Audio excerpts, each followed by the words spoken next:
Welcome to NTA Port Harcourt News at 1. I am Diba Barry Siedoma Winke. Transmission of the news can also be viewed on our social media platforms currently showing on your screen. Like our page on our platforms to get updates of our news and programs.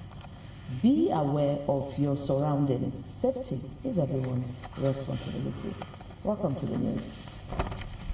The federal government is bridging the gap created by the withdrawal of some international partners by scaling up the supply of nutritional supplements to tackle the rising cases of malnutrition among children across the country.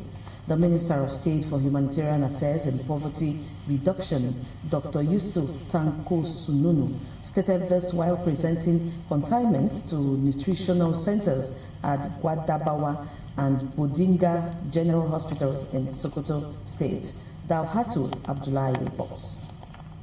Consignments of medicines and ready-to-use therapeutic food are provided for the two nutritional centers serving the eastern and southern senatorial districts of Sokoto State, located at Gwadabawa and Bodinga General Hospitals. The intervention comes barely 2 days after similar supplies were handed over to the specialist hospital, Sokoto. On behalf of Mr. President, we also want to thank the Sokoto government and assure them that President Bola Ahmed Tinubu looks forward with continuation of this effective collaboration between the federal government and the state government. Receiving the items, the Sokoto State Commissioner for Health, Dr. Farouk Umar Abubakar, reaffirmed the state government's commitment to complementing federal government efforts and ensuring the judicious distribution of the supplies. I want to affirm to assure you that these drugs and the additives omitted will be judicially used to the children and the women that are also accessing these facilities. At Gwadabawa, the Executive Director of the Hospital Services Management Board, Dr. Bello Abubakar Tahiru, commended the federal government for the timely intervention and assured that the items would be distributed swiftly to the designated facilities. Development partners, including Action Against Hunger, briefed the minister on the situation at the two centers. The minister later toured the pediatric wards where he observed how malnourished children are receiving treatment.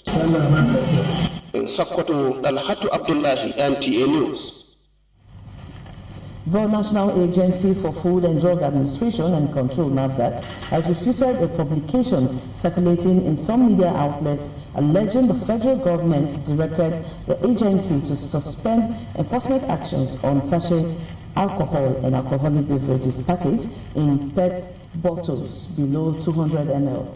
The agency describes the report as false and misleading and does not reflect any official communication from the federal government. The Director General of NAFDAC, Professor Mojisola Adeyeye, said at no time has the agency received any directive to suspend its regulatory or enforcement activities regarding sachet alcohol and small volume alcoholic beverages. She explained that NAFDAC has commenced the evacuation of violated sachet alcohol and alcoholic drinks in PET bottles below 200 ml from companies. According to her, some manufacturers, having recognized that the objective of the policy is to protect children from easy access to alcohol, have begun desisting from producing the smaller pack sizes. The agency reaffirmed its commitment to safeguarding public health, ensuring regulatory compliance, and implementing government policies transparently and in accordance with due process. It added that any decision affecting national regulatory actions will be communicated through official government channels. Rivers State Governor Siminalayi Fubara has assured residents and monitoring public that Port Harcourt Ring Road project will be completed this year, October. Governor Fubara's assurance comes after inspecting some section of the road project. Kingsley Amadio reports.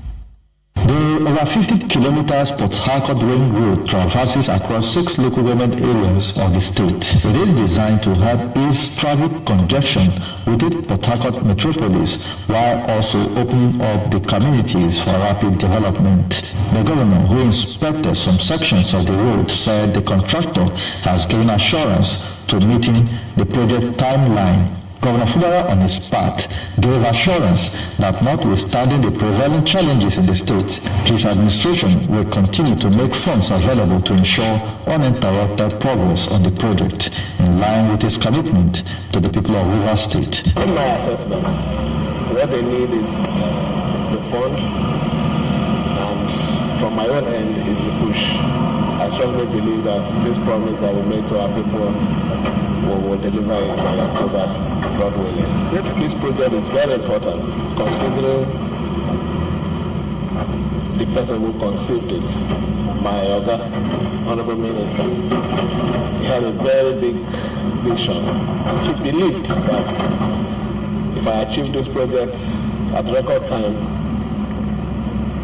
Rivers people will be happy with me. With the initial 77% payment, Port Harcourt Ring Road project was flagged off at the exception of Governor Fulara's administration with a completion timeline of 36 months. In Port Harcourt, Kingsley Amajiri, NTA News. International Day of Women and Girls in Science is celebrated across the world to promote equal participation and break barriers in scientific fields. Osachi Samuel interacted with some female professionals on the importance of collaboration in driving inclusive and sustainable development. 11th, the day draws attention to the need for equitable education and opportunities to enable more women and girls to pursue career in science. Despite progress, women account for only about 1 in 3 researchers globally, with many still facing stereotypes, limited funding, and workplace discrimination. Making up your mind, being determined to say, oh, this is what I want in life. And I keep saying that what a man can do, a woman can do, and even do it better. So but when you get to a particular level, you give hope to even to the men as well as the women. Determination and strategic planning. Okay, every girl child who is determined has to also have a strategic plan, because as you walk through school, you leave school and you want to climb up the ladder and become a professional, you have to go through a training process. In that training process sometimes it becomes difficult because the other additives of life come in. With the team synergizing AI, social science, STEM and finance, building inclusive features for women and girls, experts warn that excluding women from science weakens the world's ability to tackle pressing challenges such as climate change, public health, and technological innovation. For you to bring inclusiveness of a girl child must start from the home. A woman that is educated have better opportunities to bring multiple outputs from the girl child in the home. 49% constitute women, and if we're able to bring them to educate them in the necessary field, Nigeria should not lack. My name is Ekama Emilia Akpan, and today I'm begging, appealing, the government should do something to encourage the girl child. And the women that have already risen high in this country must bring mentees and tell them, you can do it, we did it. Stakeholders say investing in mentorship, scholarships, and emerging technologies will help unlock the full potential of women and girls, strengthening innovation and building a more inclusive future for all. In Port Harcourt, Osinachi Samuel, NTA News. For ongoing debate over electronic transmission of election results at the National Assembly is still generating concerns from political watchers with respect to pros and cons of the innovation in the electoral process of the country. With the passage of the bill by the National Assembly, some Port Harcourt residents expressed their support for lasting technologically based electoral reforms in Nigeria. Robinson Derataide has the details. There are divergent views as to whether Nigeria is truly ripe for electronic transmission of voting results. But what stands out is that Nigerians are truly agitating for a credible electoral process. And if transmitting the results from the polling unit will be a process to achieve this, Nigerians are ready for it. In the last few years, the Independent National Electoral Commission, INEC, has deployed a number of technological innovations in its electoral reforms to achieve credible elections in Nigeria. No doubt, these technologies have improved the status of elections in the country, raising the hope that with electronic transmission of election results from the polling units, Nigeria can achieve a near perfect outcome in the next elections.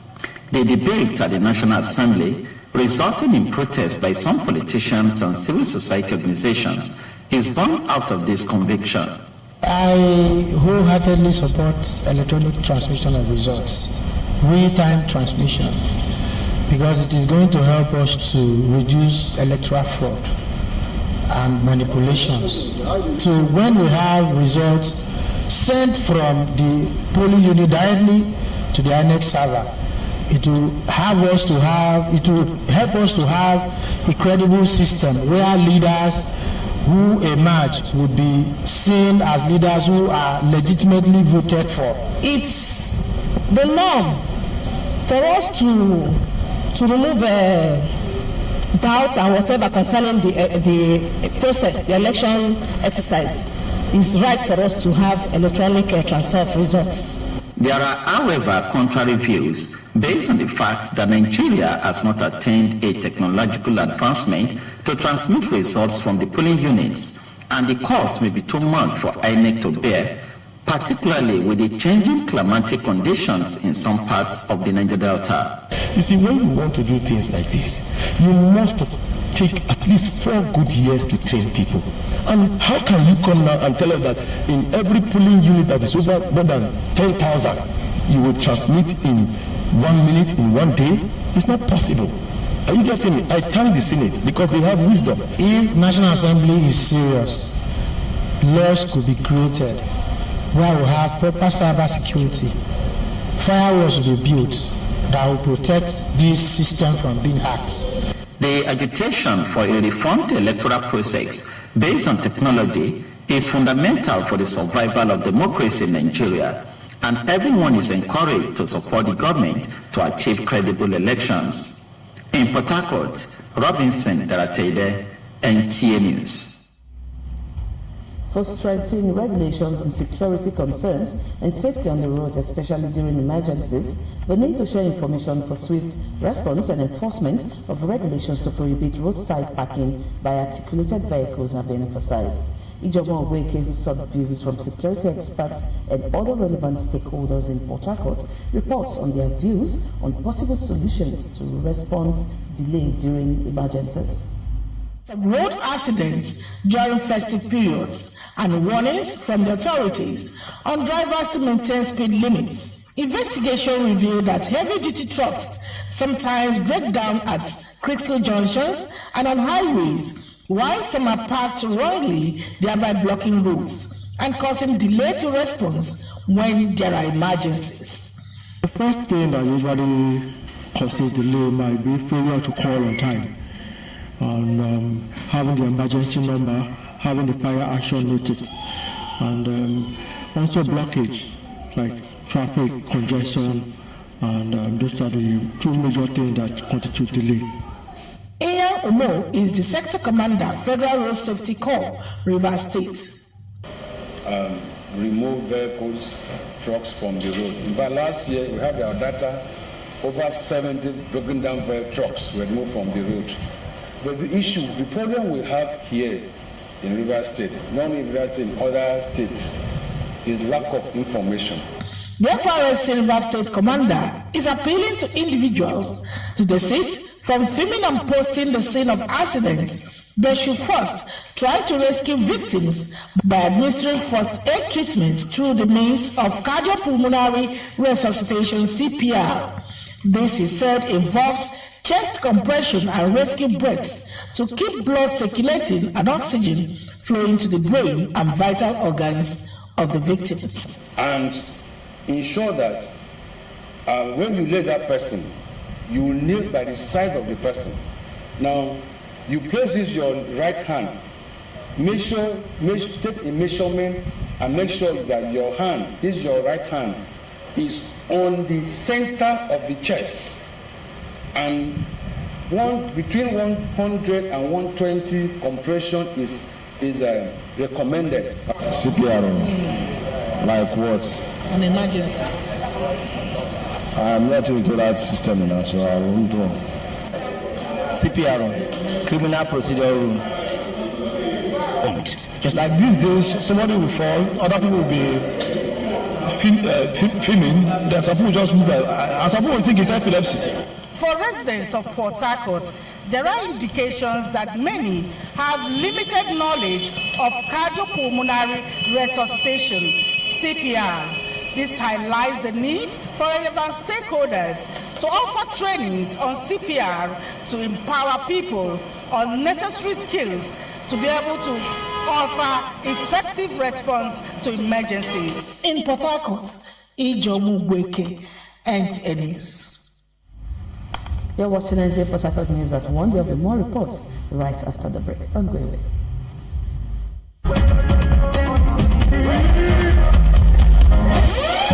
Your birthday is coming, and you're still thinking small? No hype, no crowd, no fun. It's time to level up with Birthday Bars. The biggest birthday show live on TV. Bring your cakes, snacks, and drinks. We've got the vibe, we've got the crew, and friends for you. Get your birthday tickets now. Adult celebrants, 5,000 naira. Child celebrants, 3,000 naira. Well wishers and other attendees, 2,000 naira. Performances are games, shout-outs, and you on TV. Showing live every last Saturday of the month at 12 noon on NTA Port Harcourt. For sponsorship, adverts, or how to get your tickets, please call 080-370-69516. or 080-330-91338. Birthday Bars, it's your day. Let's make it loud. Okay, you will love this one. Oh yeah, oh my, oh yeah, oh my, oh yeah, oh my.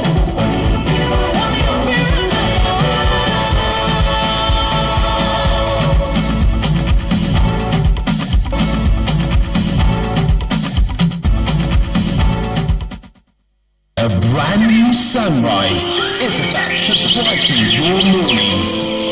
Wake up to Good Morning Port Harcourt, your fresh, vibrant and inspiring daily companion. From the heart of the Garden City, we bring you stories that matter. From politics to news headlines, sports, entertainment, lifestyle, and community happenings. And all the information you need to start your day.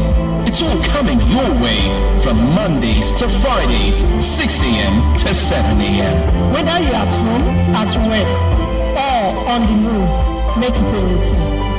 Only on NTA Channel 10, Port Harcourt. So don't just wake up with us. Good morning, Port Harcourt.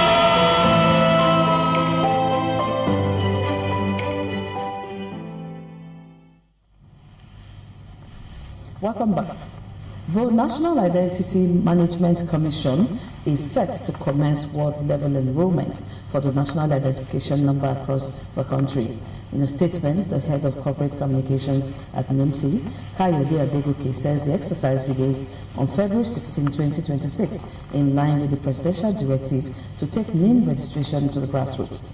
The statement explains that the enrollment is free of charge and is aimed at registering all Nigerians and legal residents, including children, into the National Identity Database. NIMC notes that the initiative is designed to decentralize services, improve accessibility, and reduce the burden of travel for citizens seeking registration. The statement adds that world enrollment schedules are available on its website, while members of the public can also contact its toll-free line for further inquiries. Business News.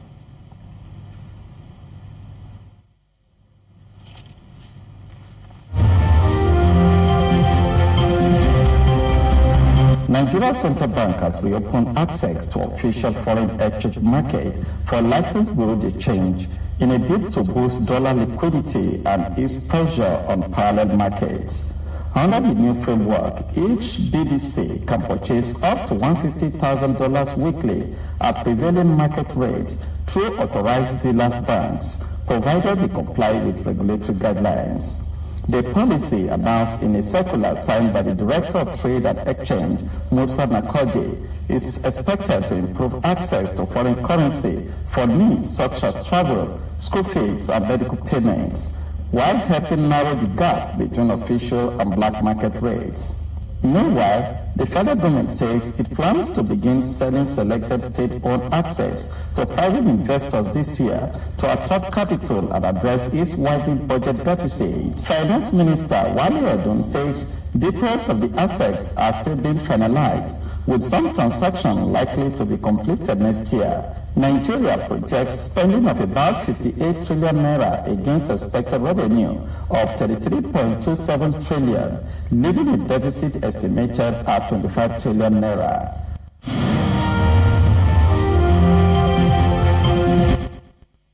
And finally, sports updates.